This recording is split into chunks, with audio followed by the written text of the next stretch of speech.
Meus queridos e amados irmãos, que a graça e a paz de nosso Deus e também do seu Filho amado Jesus Cristo seja com todos vocês. Essa é a nossa escola bíblica dominical, da criança ao idoso, uma escola para todos. Deus que se encontra na carta pastoral, a segunda carta de Paulo a Timóteo, capítulo 3, verso 1 ao verso de número 9.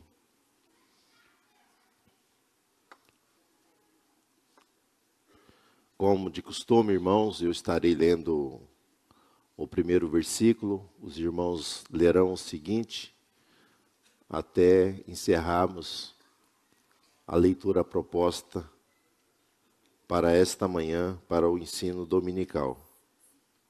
Diz assim a palavra de Deus, 2 Timóteo 3:1. Sabe, porém, isto, que nos últimos dias sobrevirão tempos trabalhosos.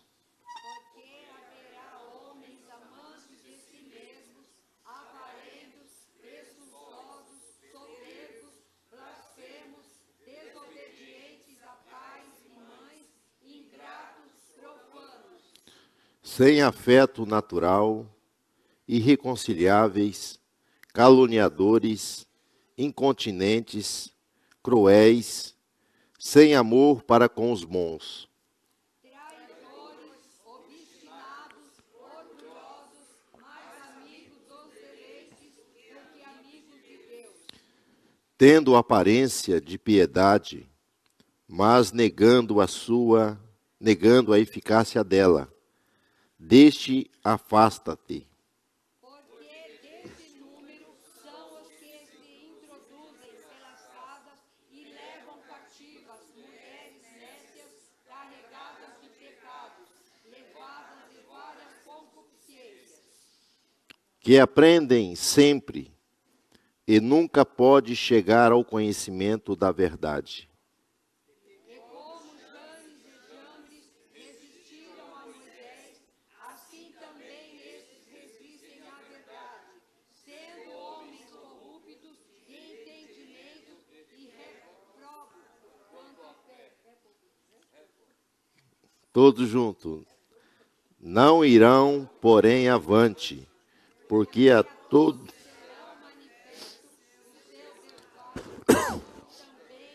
foi o daqueles. Amém. Louvado seja Deus pela sua bendita palavra. Meus irmãos, podeis assentar? Quem está vindo pela primeira vez nesse terceiro trimestre, ou está nos acompanhando, nós já estamos na lição de número 3, sobre a temática a igreja e o império do mal. Como viver nesses últimos dias, aonde há uma manifestação tão forte do espírito do anticristo. Já passamos já por 2 lições, hoje nós chegamos à lição de número 3, nesse texto que ora foi lido, o nosso comentador ele coloca a temática, o perigo do ensino progressista. A humanidade, ela passa por transformações, principalmente na questão tecnológica. Vamos introduzir de uma maneira simples para que os irmãos possam entender. Eu que já não sou lá tão antigo, mas quando eu nasci, o meu primeiro contato com a questão de iluminação foi a lamparina. Era a lamparina, aquela que as nossas narinas, ficava tudo preta no outro dia. Então, cresci no campo, no mato, mudamos para a água clara, uma nova realidade, porque chegou ali, havia aqueles geradores de energia, então à noite tinha luz. Aquela luz fraquinha, não servia para ter eletrodoméstico, mas servia apenas para iluminar. Voltamos novamente, fui morar em Arapuá. Em Arapuá chegou a energia elétrica. Aí meu pai comprou uma geladeira, né? Então a coisa melhorou um pouquinho, água gelada, né? Futuramente chegou uma televisão, né? Aí quando mudamos para Três Lagoas, no tempo do frio, já não precisava mais colocar água para ferver, porque tinha um chuveiro elétrico, né? A água já saía quentinha. Então nós vamos ver, meus irmãos, que o mundo ele vai passando por transformações. Um tempo atrás era difícil a comunicação, era através por correspondência. Hoje nós temos aí a tecnologia ao nosso favor. Temos o WhatsApp, né, que você tanto consegue o contato ali direto falando, ou através do telefone, ou até mesmo dependendo do grau de conectividade da sua internet, você consegue até uma chamada de vídeo. Então a modernidade ela traz muitos benefícios para a sociedade. Isso é muito bom, né? Porém, nós vamos ver que o progresso ele vem acompanhando o desenvolvimento da humanidade, das nações. No século XVII, nós vamos ver que há um domínio muito grande da igreja, somente da igreja imperialista daquele tempo, a igreja católica, e aonde é combatido a ciência, o estudo das escrituras e muitas outras coisas, nós vamos ver que surge um movimento chamado iluminismo, que é o homem buscar o quê? O progresso da informação, novos ideais. Então o homem vai na busca, né? E nós vamos ver que a palavra de Deus, ela tem que ficar de lado, porque até então havia uma guerra entre ciência e religião, que a ciência era considerada algo maléfica, né? E nós vamos ver que isso é uma grande mentira implantada naquele tempo, que a ciência ela é boa, né? Em muitos aspectos, relacionado ao progresso do homem. Então, o iluminismo ele é uma luta de classes, né? Tanto na questão política, na questão econômica, na questão cultural, e também esse progresso ele vai ter um avanço muito grande na questão relacionado à religiosidade, à espiritualidade. Só que o homem, meus irmãos, apesar da evolução da tecnologia, dos vários meios que nós temos de transporte e muitas outras coisas, nós vamos ver que o homem continua o mesmo. Continua as mesmas falhas, os mesmos erros, as mesmas práticas. Então o homem, ele não precisa de uma mudança religiosa, de uma mudança cultural. O homem precisa de uma mudança dentro do seu interior, para que possa praticar valores que glorifiquem a Deus e seja algo benéfico ao seu próximo. Então, o propósito do ensino progressista é desconstruir valores morais que foram estabelecidos lá no princípio. Deus estabeleceu valores para que o homem andasse, para que o homem praticasse, para que o homem vivesse dentro de uma conduta que o nome de Deus fosse glorificado e ele também tivesse um cuidado especial como o teu próximo. Porque nós vamos ver que toda a lei se resume em duas coisas: amarás a Deus de todo o teu coração, de toda a tua alma, de todo o teu pensamento, de todas as tuas forças. E o segundo mandamento é estabelecido por Jesus, todos os outros dependem desse: amarás o teu próximo como a ti mesmo. Então, o progressismo, ele quer desconstruir o que? Valores. E para desconstruir valores dentro de uma comunidade, de uma cultura, o que ele faz? eles querem atacar a palavra de Deus, que é a nossa regra de fé, que é a nossa regra de conduta, que é a regra que vai nos normatizar os nossos relacionamentos. Então, o ensino progressista, ele é um ensino corrompido, que ele quer descaracterizar o cristianismo, trazer uma nova roupagem, tirar Deus do centro, tirar Jesus do meio. Então, nós temos que tomar muito cuidado com esses ensinos que Paulo já deixou de alerta quando ele escreve para Timóteo, que era um pastor de uma igreja. Ele diz que nos últimos tempos, aqui está falando tempos que antecedem a volta de Cristo, seriam dias difíceis, dias trabalhosos. Por quê? Por causa da luta que o cristão tem na sua caminhada, que é contra o sistema que é totalmente adversa a Deus e pelo príncipe desse mundo, que é Satanás, que opera para destruir a nossa fé e nos impedir de chegar às mansões eternas.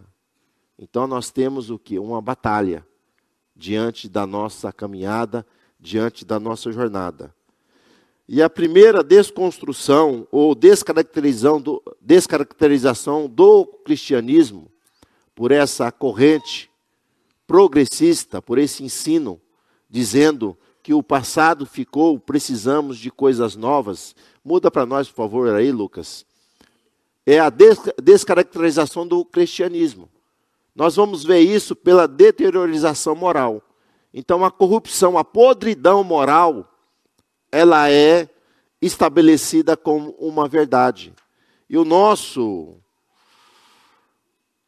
E a palavra de Deus, ela vai dizer que nesses tempos, olha só, os homens serão mais amantes de si mesmo. Enquanto a Bíblia diz que nós temos que realmente nos amar, mas nós temos que amar o nosso próximo também. Mas aqui está falando de um individualismo. Versículo 2, né? Os homens serão avarentos, presunçosos, soberbos, blasfemos, desobedientes a pais e mães, ingratos, profanos, sem afeição natural, irreconciliáveis, caluniadores, incontinentes, cruéis, sem amor para com os bons. Então nós vivemos esse tempo, aonde há uma destruição ou desconstrução de valores morais. Nós vamos ver que o 5º mandamento, que foi estabelecido como promessa, é honra o teu pai e a tua mãe, para que te vá bem. Nós vamos ver, meus irmãos, que essa honra, ela é desconstruída, onde nós vemos filho batendo na cara do pai e o pai achando como aquilo fosse normal.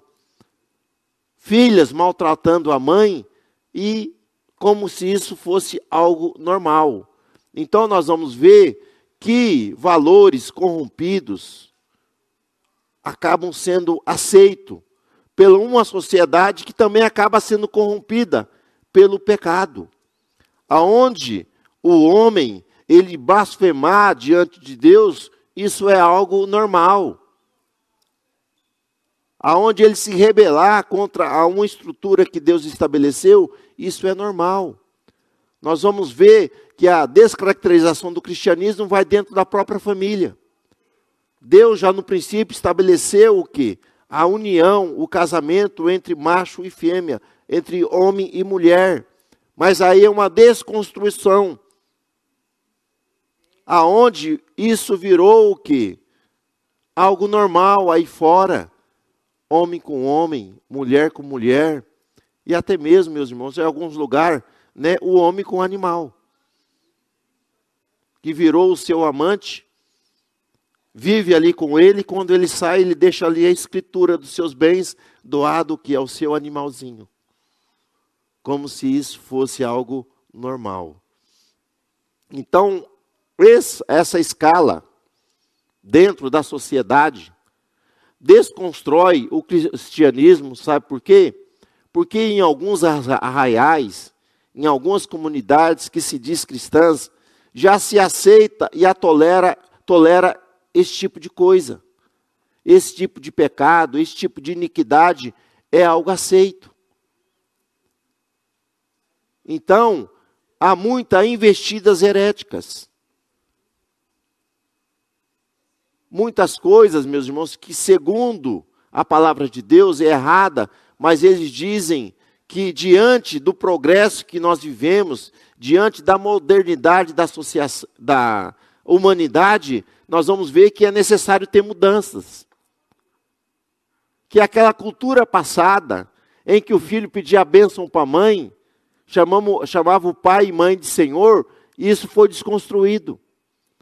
Nós vamos ver que até é difícil, porque hoje em sala de aula, nós vamos ver que o aluno chama o professor de Senhor. Não, aqui não tem Senhor, aqui todo mundo é você. E aí você chega em casa naquela briga com os filhos, não. Pai, mãe, os mais velhos é Senhor. Não, mas o professor nas escolas fala que os mais velhos é você também. Então são coisas, meus irmãos, que acabam sendo desconstruídas, atacando o quê? Um cristianismo que é estabelecido na presença de Deus. Eles relativam as coisas dizendo que não há mais verdades absolutas. Aquilo que era pecado no passado, hoje já não é mais pecado, por causa de uma evolução cultural. Então, é necessário estabelecer novos conceitos de pecado. Sabemos que pecado sempre continuará sendo pecado, né? Não existe novos conceitos. Prostituição é prostituição.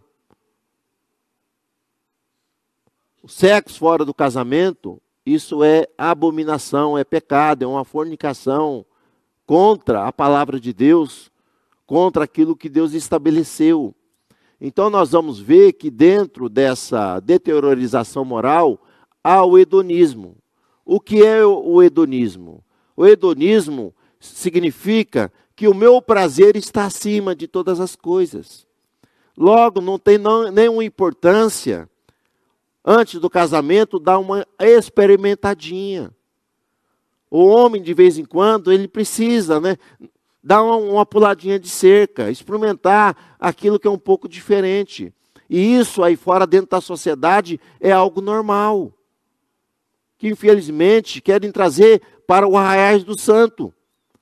Aonde até um programa que eu estava assistindo a televisão, aí passou, eu não sei, não me aprofundei, mas estava lá, ó, troca de casais. Eu falei, misericórdia, rapaz, que negócio é esse?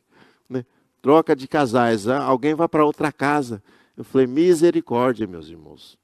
Infelizmente, isso tem ocorrido, né? Mas que Deus tenha misericórdia de nossas famílias, de nossos familiares, e nós possamos viver debaixo da graça, da presença de Deus, obedecendo aos princípios da palavra. Então nós vamos ver que eles querem desconstruir, descaracterizar o quê? O cristianismo.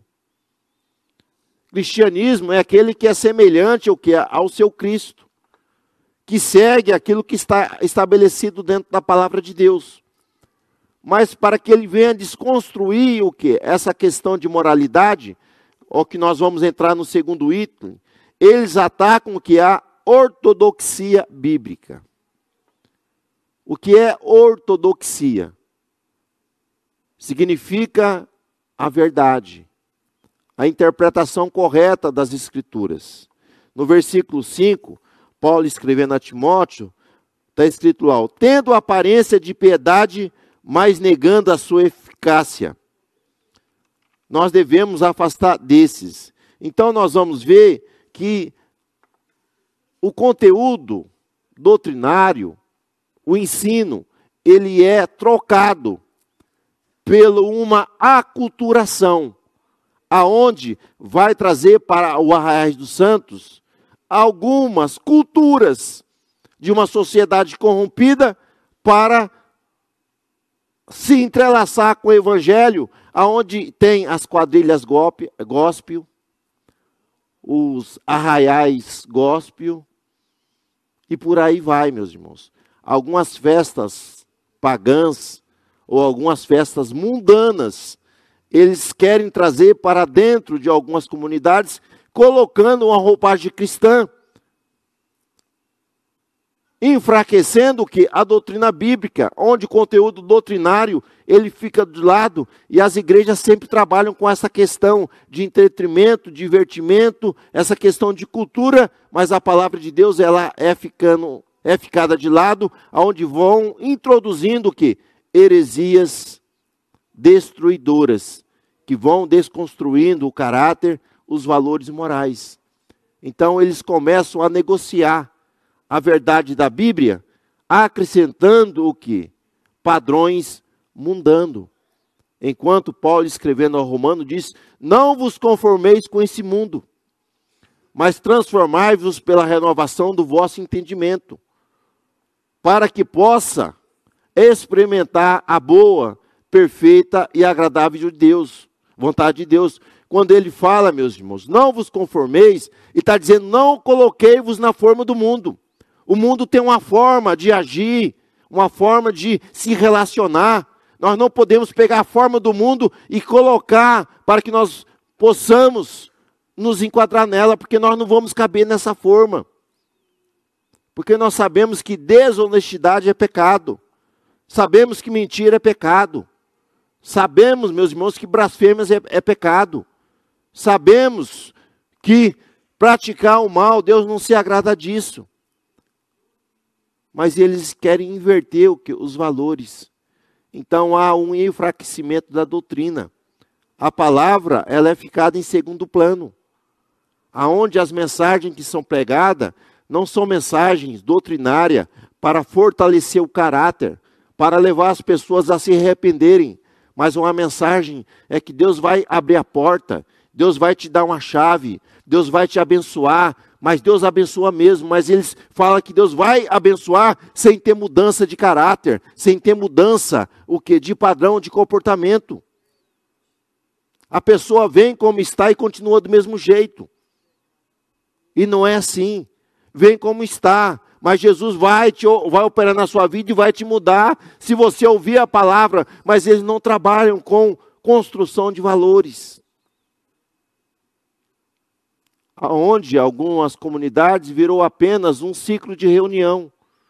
As pessoas vêm para encontros, vêm para relacionamento com pessoas, mas não relacionamento com o Senhor. Aonde há um entretenimento, gospel, as músicas de autoajuda, aonde exaltam mais o homem do que a Deus. O homem passa a ser o centro. E Deus apenas um espectador diante dessa descaracterização do cristianismo. Aonde nós vamos ver, meus irmãos, que há um enfraquecimento moral, porque eles relativam as coisas. Relativam. E quando há essa desconstrução da ortodoxia, então ortodoxia é o ensino correto. O progressismo está dizendo que é necessário que haja um progresso. Vocês vão entender esse progresso que eles querem trazer para dentro das Escrituras. Porque nós temos que tomar cuidado também com o fundamentalismo. Nós somos conservadores. Guardamos a doutrina dos apóstolos, dos profetas, os ensinos de Cristo. Mas tem os fundamentalistas. Quem são os fundamentalistas? É que eles ainda trazem alguns conceitos da cultura judaica e querem estabelecer como princípio também para a igreja, o cristianismo. E nós vamos ver que lá em Atos 15, essa questão de cultura relacionada aos costumes do povo hebraico, a única imposição para os cristãos é que eles fujam da prostituição, que o relacionamento é somente dentro do casamento, que eles não participem e não comam coisas sacrificada aos ídolos. Não comam a carne com sangue. A carne crua. As demais coisas, nós não precisamos guardar o sábado. Os filhos machos não precisam ser circuncidados ao 8º dia. Nós não precisamos guardar os dias de festas que tinha dentro da cultura judaica. Carne de porco você pode comer, mas dentro daquele contexto não podia. Alguns peixes, algumas aves, né?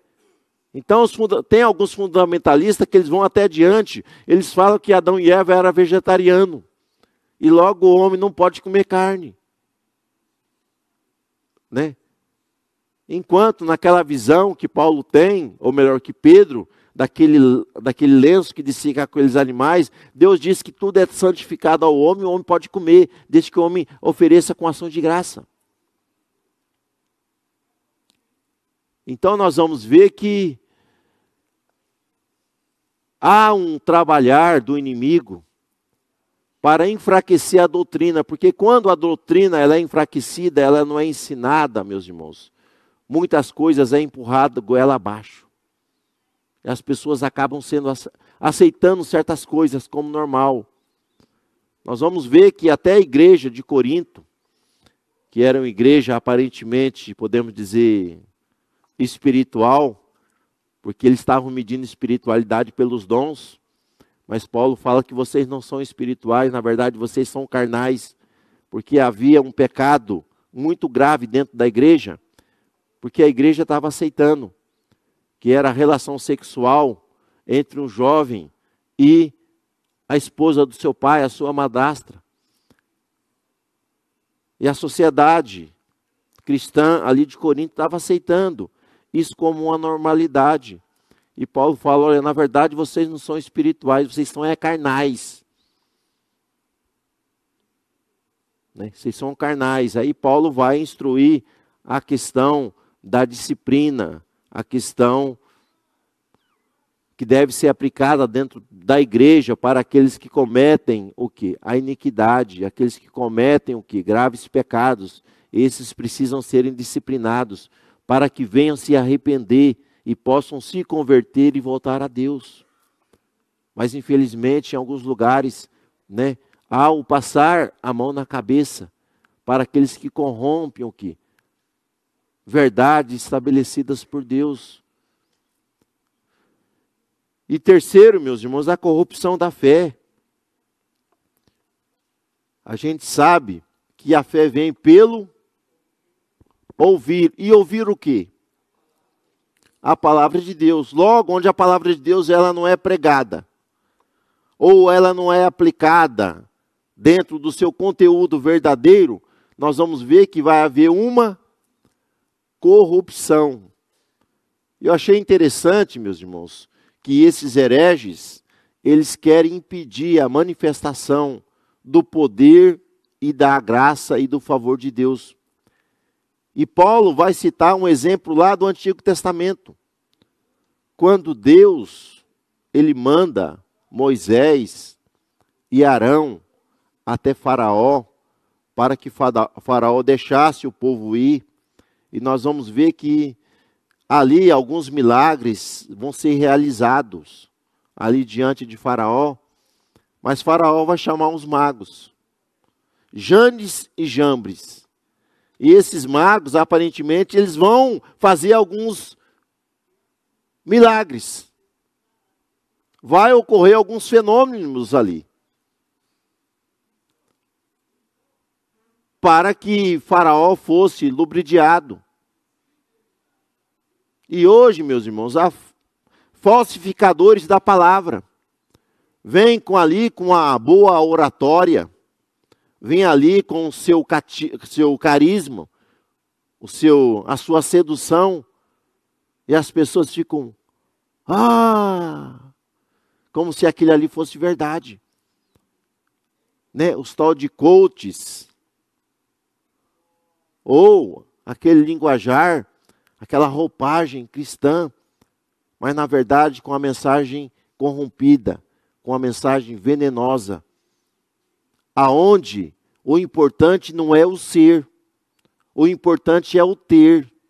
Se você tem alguma coisa, você é abençoado, mas se você não tem, você está sob maldição. Meus irmãos, material é bom, só que o material sem o espiritual não é nada. A espiritualidade, ela está acima de tudo. Ela está acima de tudo. E o povo hoje acaba sendo enganado, meus irmãos, pelo um materialismo, por um caminho de prazeres, de deleites, de luxúria humana. Nós vamos ver que quando Balaque chama Balaão para amaldiçoar o povo, e Balaão, na sua ganância de receber o prêmio, receber dinheiro, né, ele fala, Deus, interessante que Deus se revela a ele, ele fala, não, não vai. Mas ele, Senhor, deixa eu ir, fica naquela insistência, e Deus fala, não, você vai, mas você só vai falar o que eu quero, né? Mas Deus não queria. Mas no meio do caminho, Deus manda um anjo para pará-lo ali no meio do caminho. E ele estava tão cego pela ganância, pelo prêmio, pela sedução de aumentar os valores monetários, que no meio do caminho, quando o anjo aparece, por incrível que pareça, a mula vê. O anjo com a espada desembainhada, e ele ali, querendo que a mula vá para frente, e a mula empaca, né? E ele bate ali na coitada, né? Chamando ela de ingrata. Te alimento e você não me ajuda, meus irmãos, estão parafraseando, viu? Para ficar um pouco mais didático aqui a nossa exposição. E aí, meus irmãos, Deus na sua infinita misericórdia, Deus usa a mula. E a mula fala, né? E os olhos dele vai ser abertos e ele vê que Deus saiu ao seu encontro para matá-lo. Mas quando ele vai até Moabe para amaldiçoar o povo de Deus, nós vamos ver porque algumas vezes ele sobe no monte para amaldiçoar, mas ele não amaldiçoa. Sabe por que ele não amaldiçoa? Porque aquele que é bendito do Senhor, não há maldição sobre ele. Aquele que é bendito do Senhor, não há encantamento. Não há bruxaria, não há feitiçaria, não há encanto, não há nada que vai te atingir se você for eleito de Deus, escolhido de Deus. Deus não permite. E ele não consegue amaldiçoar o povo de Deus. Mas aí ele vai corromper a fé. Ele fala para Balaque dizendo, é o seguinte, esse povo não tem como amaldiçoar eles. Não tem como fazer encantamento. Mas tem como você corromper esse povo. Levar eles a serem condenados pelo seu Deus. Levarem a eles a serem alcançados pela ira do seu Senhor. É o seguinte, porque os moabitas, eles eram meio aparentados ali de Israel. Porque os moabitas eram descendentes de Ló. Ló era primo de Abraão.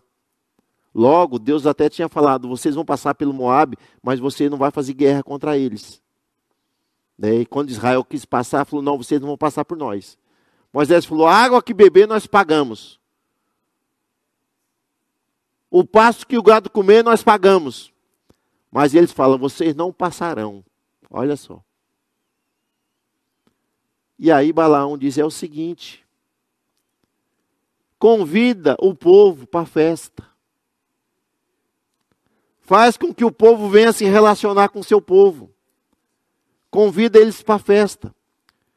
E as festas dos moabitas eram festas pagãs que eram introduzido, que é a adoração a ídolos. E havia um ídolo do qual eles ali festejavam e eles praticavam o quê? O sexo. E o povo hebreu, eles demoram ali naquele acampamento, eles entram num relacionamento com os moabitas, meus irmãos. E a coisa foi tão feia, que antes eles estavam indo lá nas festas, mas teve alguém que trouxe as mulheres moabitas para dentro do arraial de Israel e estava cometendo iniquidade com ela. Deus se ira diante dessa sedução e dessa pecaminosidade do povo, que Deus manda um fogo, a tabera, e começa a consumir o fogo. Aí Moisés vai orar ao Senhor, Arão clamando, aí um dos filhos de Arão, quando vê o zelo de Deus, ele entra em uma cabana, e ele encontra o quê? Um judeu e uma moabita, deitado ali, praticando um ato sexual, e ele vaza os dois com uma lança. E Deus vendo o zelo, meus irmãos, pela sua santidade, pela sua palavra, Deus cessa aquela praga. Aquele juízo que Deus estava trazendo sobre o povo. Então nós vamos ver que a corrupção da fé, quando elementos profanos são trazidos para dentro do nosso culto, para dentro da nossa adoração. E nós sabemos que Deus é exclusivista. Deus não aceita repartir a sua adoração, a sua glória com outra pessoa. O primeiro mandamento que Deus estabelece é esse: não terás outro Deus diante de mim. Porque Deus não quer te dividir a sua adoração com ninguém. Ele quer ser o centro da tua adoração, Ele quer ser o centro da tua intimidade com Ele.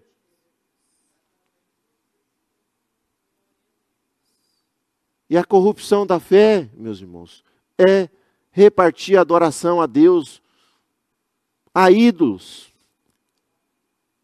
Aonde os ídolos, não podemos dizer, não é só essas imagens de escultura, não. É que a pessoa, quando começa a prosperar, Deus prospera ele de tal maneira, de repente, algumas coisas que ele tem, tipo bens, acaba virando o Deus da sua vida. É o carro, é a casa, ou até mesmo os próprios filhos, personagem, pessoas. E aí é a corrupção da fé. A fé ela é corrompida. Então a fé dos judeus foram corrompida, meus irmãos, para que eles tivessem prazeres carnais e contaminassem a sua alma com as divindades moabitas.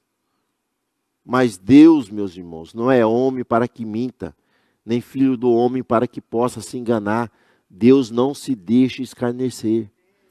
Tudo o que o homem planta, o homem vai colher. E eles zombaram que da santidade de Deus, e eles foram de encontro com o seu juízo. Então, para que haja essa deteriorização moral, eles atacam o quê?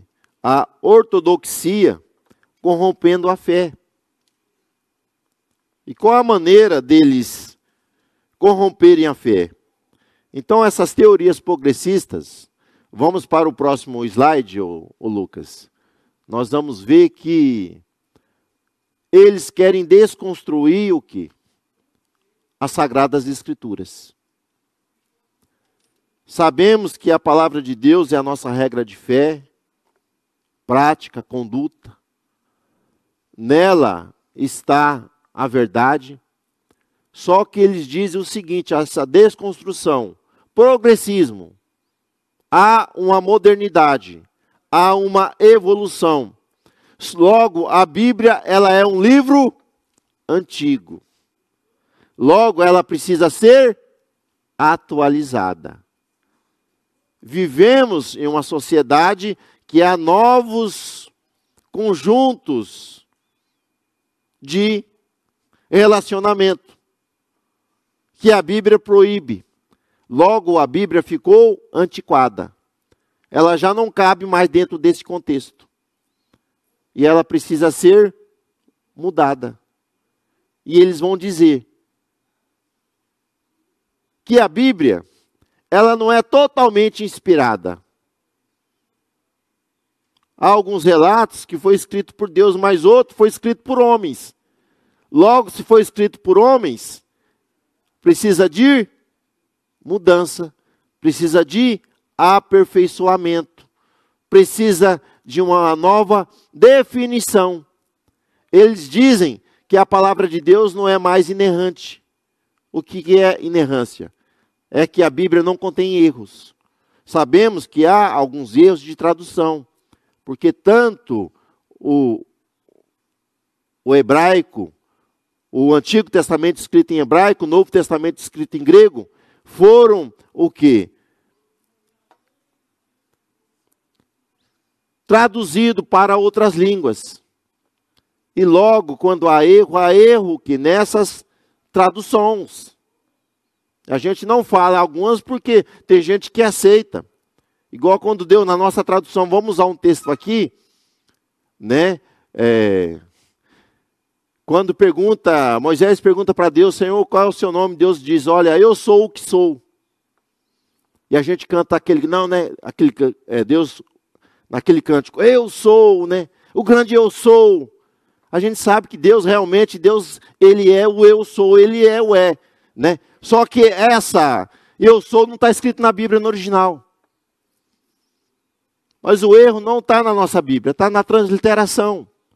Porque o verbo sou não é conjugado no hebraico. Não aparece no hebraico sou. Quando Deus aparece para Moisés, no hebraico está escrito, eu serei o que serei. Deus está dizendo, eu serei o que for preciso para libertar o meu povo. Lá está escrito, eu serei o que serei. Mas porque está escrito, eu sou o que sou? É que quando o autor lhe traduz para o português, ficava mais adequado o quê? A questão da nossa cultura, do nosso entendimento. O verbo sou ficava mais importante, a conjugação sou, do que serei. Mas não há nenhum erro nisso aí, meus irmãos. Porque Deus é aquele que é antes de todas as coisas. Deus é eterno. Deus é soberano. Deus é poderoso.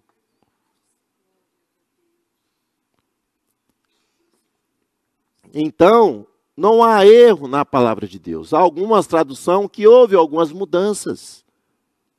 Mas Deus continua sendo o mesmo. E o que é pecado no passado, é pecado no dia de hoje. Como diz o mandamento, não matarás. Mas eles querem desconstruir o quê? Essa verdade dizendo que o aborto, ele pode. Que o homem é dono do seu próprio destino, do seu corpo. Logo, abortar não há nenhum crime nisso. Né? Que a gente está filmando, senão eu ia dar uma arregaçada aqui nesse texto aqui, mas eu não posso. Tem que ter muito cuidado com o que fala, né? Mas o aborto é crime, meus irmãos. Né? A pessoa vai relacionar. A gente sabe que o sexo entre solteiro é pecado. Né? É pecado. Prostituição é pecado, adultério é pecado. Logo, quando há dentro do casamento, qual é o casal que vai querer abordar, que é casado, vai estar grávido, vai querer que a esposa aborte, ou a esposa vai querer ter o aborto? Ninguém. Mas eles que querem criar situações. Né? A reinterpretação das Escrituras.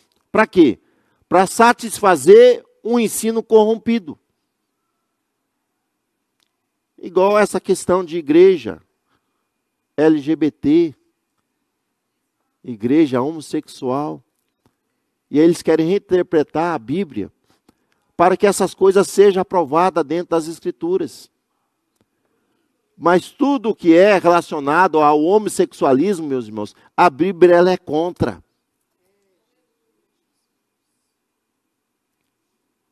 Se um homem quer viver com outro homem, com outra mulher aí fora, o problema é dele. Mas dizer que isso é certo, isso não é certo. Isso é errado. Isso é abominável aos olhos de Deus. Né? Então eles querem empurrar isso dentro das nossas da nossa crença, da nossa fé. Então, há uma deturpação das doutrinas e valores cristãs. E como eles querem conseguir isso? Através dessa desconstrução. A Bíblia é um livro antigo. E ela precisa passar por uma reforma. Reforma. Vamos lá para o segundo ponto, Lucas. Teísmo aberto. Aí eles vão dizer que tem a mesma fé, tem as mesmas práticas que a nós. Inclusive alguns estão no nosso meio, meus irmãos. Colocando uma roupagem cristã, mas na verdade nunca foram regenerados. Porque se fossem regenerados, não buscariam essas práticas e não andariam nelas. Porque o que é teísmo? Teísmo significa a crença em um Deus. Dessa teísmo vem o a antes, que nós chamamos ateísmo. O ateísmo diz que não há Deus. E o teísmo diz que existe um Deus. Só que o teísmo dele não é o mesmo teísmo que o nosso. Nós acreditamos em um Deus, nós somos teísta. Que acreditamos em um só Deus. Teísta, monoteísta. Mono, um. Teísmo a um Deus. Então nós acreditamos que há um Deus. Só que o teísmo deles, embora há o teísmo politeísta, acredita em Deus, em um ser superior, mas que existe outros deuses. É o teísta politeísta, que existe vários deuses. Temos isso aí dentro da cultura indiana. Eles acreditam que há vários deuses. Só que o teísmo deles é um teísmo chamado teísmo aberto. Eles acreditam no mesmo Deus que nós. Eles dizem que acreditam em Jesus.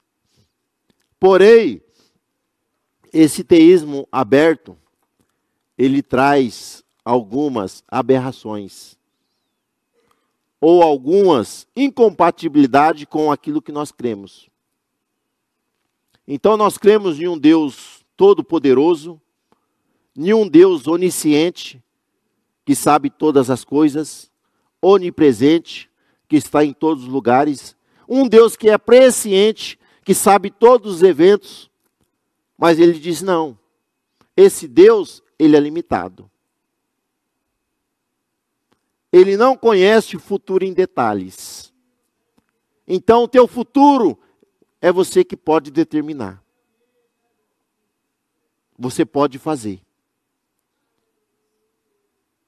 Então, quando eles crêem dessa maneira, eles vão dizer que a palavra de Deus, nós vamos ver mais na frente no outro item, eles vão dizer que a palavra de Deus, ela é apenas um livro, que não estabelece verdades absolutas. Por quê? Porque Deus é um Deus relativo que não conhece todas as coisas. Logo, aquilo que ele falou lá no passado, não pode servir no presente. Porque Deus não conhecia a realidade das coisas, as transformações que ocorreria dentro da sociedade. Então eles sacrificam que a soberania de Deus, exaltando o antropocentrismo. Antropo é homem. Centismo, ismo, está relacionado a uma filosofia de que o homem está no centro do universo. O homem tem o controle do seu destino. O homem é mais importante do que o seu Deus. E aí eles vão entrar naquela teoria. Deus expulsou o homem do jardim. É a mentira que o diabo implantou. Se comer da árvore, vocês serão como Deus. Mas na verdade foi a grande mentira que Adão e Eva abraçaram. E nós vamos ver, meus irmãos, que quebraram ali uma aliança, uma ordem, uma norma que Deus havia estabelecido. Que não deveria comer o quê? Da árvore do conhecimento, do seu fruto do bem e do mal.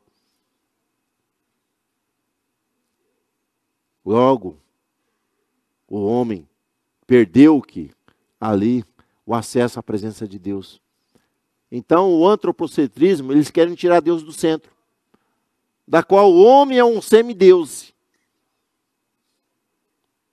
na qual ele pode todas as coisas, e que não há limite para o homem, que o homem pode tudo. Então, essa teoria, ela leva ao homem, meus irmãos, a uma corrupção em todos os sentidos. Corrupção moral, corrupção ideológica. E por o homem não conhecendo essa verdade, Deus permite que eles andam no erro. Porque Paulo, escrevendo aos Romanos, diz: por os homens não conhecerem a Deus como Ele é, adorando a criatura em vez de adorar ao Criador, Deus se afastou deles e os entregou a um sentimento totalmente pervertido. Então o homem atraiu para si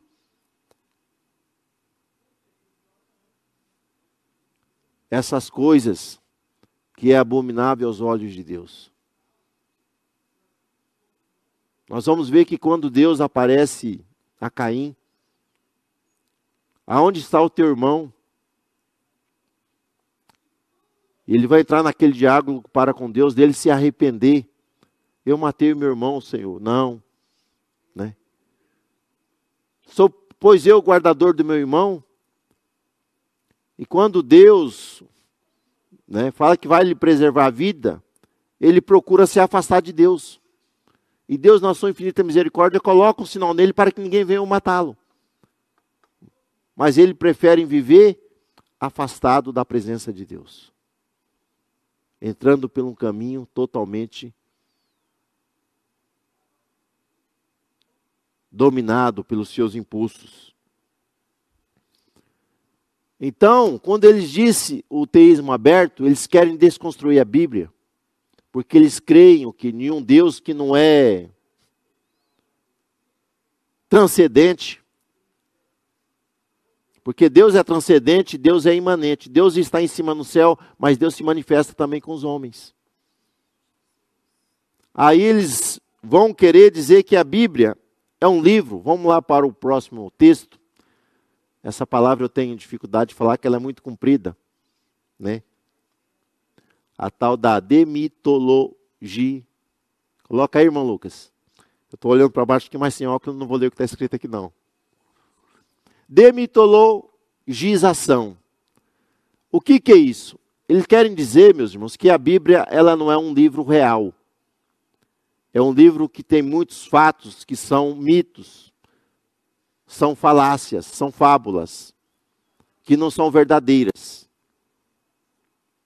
Então, algumas passagens registradas no passado são passagens para fortalecer a sua fé, para transmitir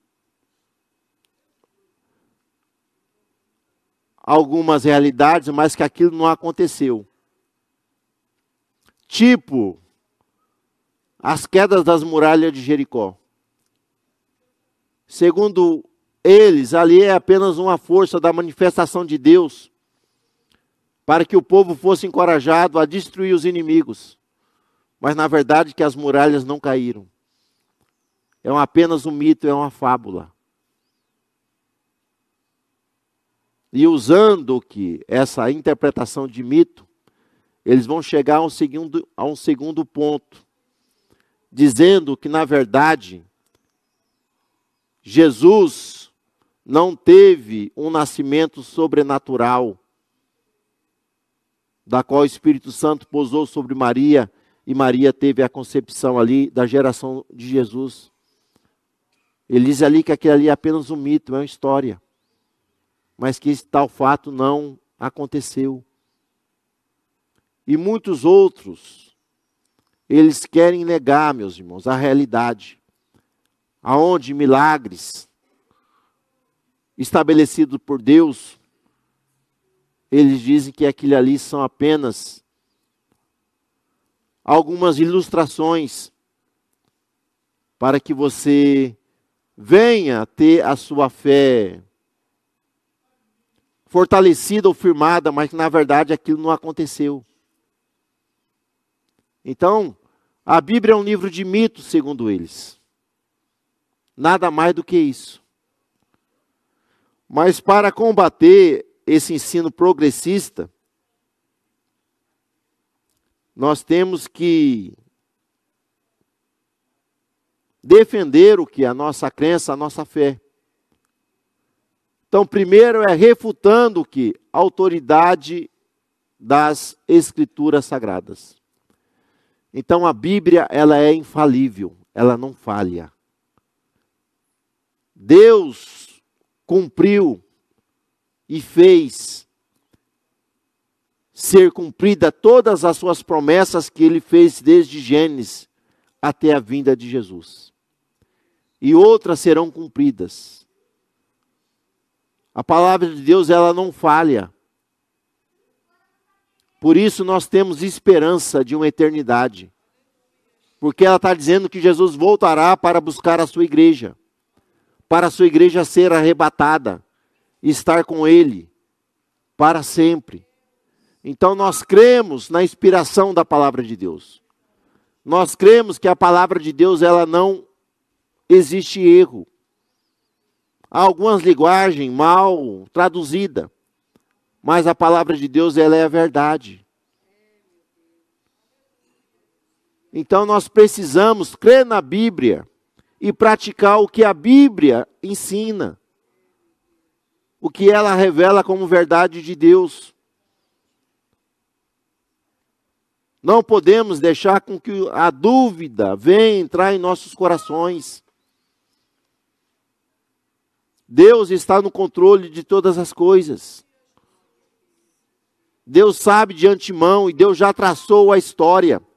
Aqueles que forem fiéis herdarão a vida eterna, mas aqueles que forem infiéis serão lançados num lago de fogo e enxofre. Existe céu e existe inferno. Essa é uma realidade, isso não é mito. Creia eles ou não, nós acreditamos nessa verdade e continuaremos andando nela, porque sabemos que em determinado momento o Senhor virá buscar aqueles que são seus.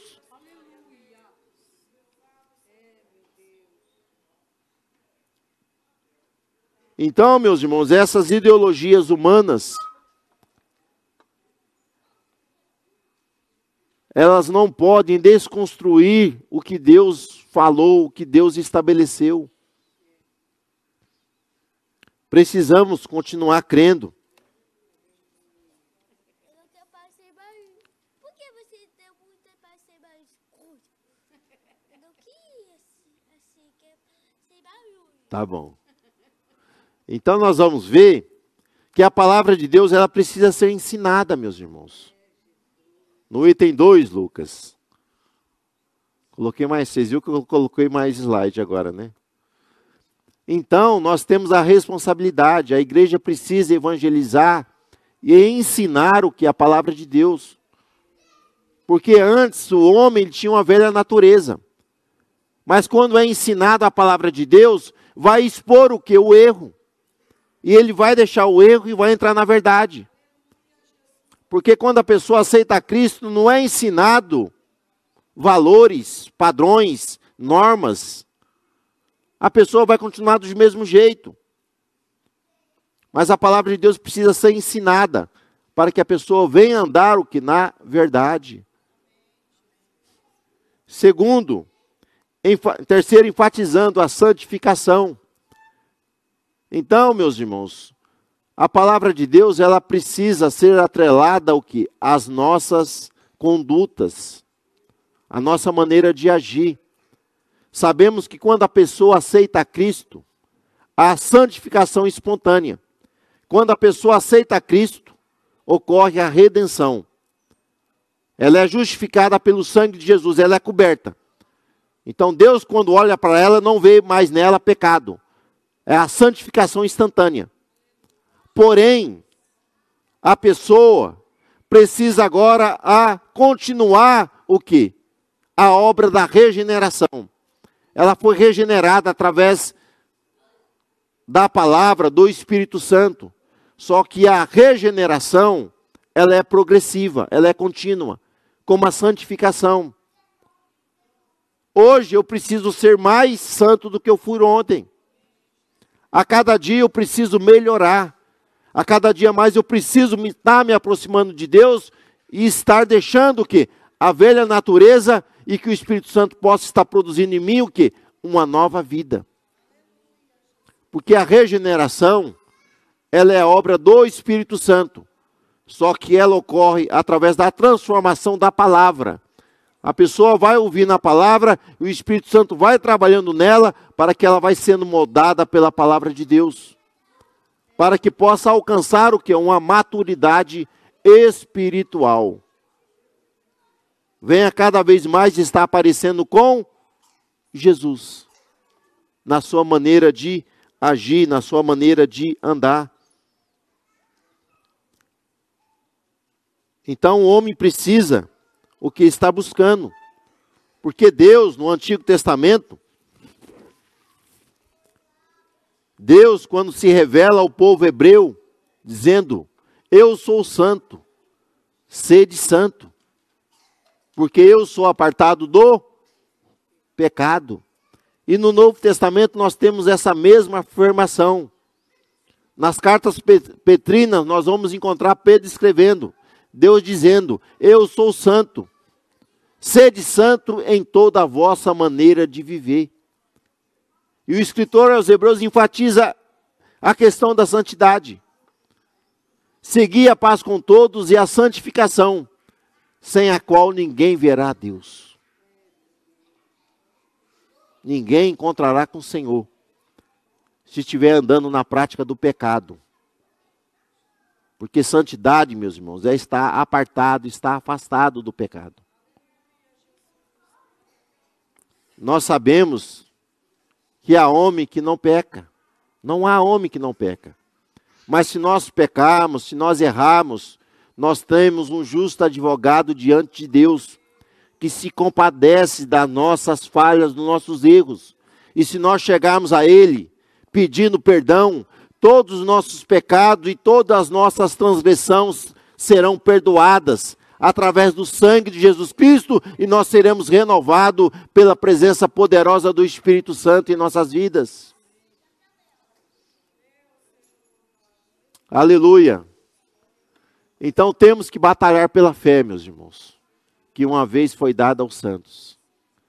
Então os valores da palavra de Deus são imutáveis e estão acima do tempo. Nós temos o progresso, temos a modernidade, só que a palavra de Deus, ela é atemporal. O tempo não tem poder sobre ela. Ela continua a mesma. Porque a Bíblia diz que Deus é o mesmo. Ontem, hoje e eternamente, Ele continua sendo o mesmo. Então Ele está acima do tempo e a sua palavra está acima do tempo. Então nós não podemos baixar a guarda. Sabemos em quem cremos e qual é a nossa esperança.